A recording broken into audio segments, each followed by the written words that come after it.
The Queen is returning to Scotland today to carry out several visits and meetings across Edinburgh, Glasgow and Stirling. During this week packed with events, the monarch will undertake a range of engagements celebrating Scottish community, innovation and history, Buckingham Palace said. During her tour of Scotland, Her Majesty will not be alone. Today, she will be joined by her grandson and heir Prince William, who toured Scotland in May. On Wednesday and Thursday, the Queen will be in the company of her daughter Princess Anne, who supports several charities and organisations in Scotland. The monarch's visit north of the border will finish on July 1.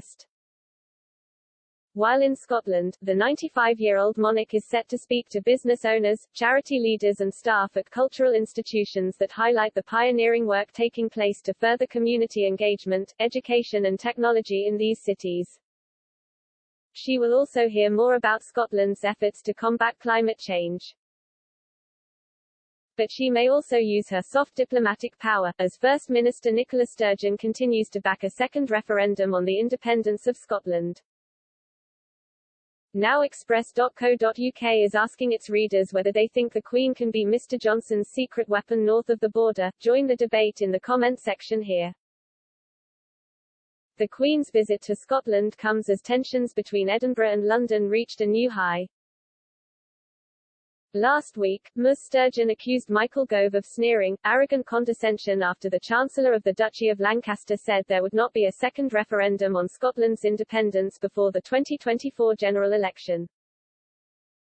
Ms. Sturgeon also said Mr. Gove's remarks would just increase the support for an independent Scotland.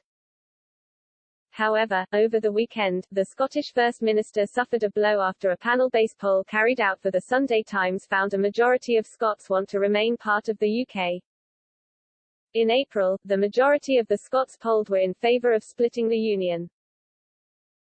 Professor Sir John Curtis of Strathclyde University warned the results indicated a cooling of the independence ardour since the Holyrood elections last month. Holyrood Week normally takes place between the last week of June and the 1st of July. During this period, Her Majesty takes residence at the Palace of Holyrood in Edinburgh. Her arrival is traditionally marked by the ceremony of the keys at the palace. The Queen usually hosts an investiture ceremony and a garden party while in Scotland, but it is unlikely she will be able to do so this year due to the ongoing coronavirus pandemic. In the run-up to her arrival, the royal family's official Twitter account shared an insight into how deeply connected the Queen is to Scotland. A series of tweets read, "Her Majesty is connected to Scotland by ancestry and deeply held affection." As well as spending family summers at Balmoral Castle, the Queen has visited almost every area of Scotland from the Outer Hebrides to Dumfries, meeting Scots from all walks of life. In her speech marking the 20th anniversary of Scottish Parliament, the Queen remarked, "I have noted on previous occasions my great affection for Scotland, and the many happy and personal connections I enjoy with this wonderful country." The Queen traditionally spends a few weeks in Balmoral between the late summer and early autumn.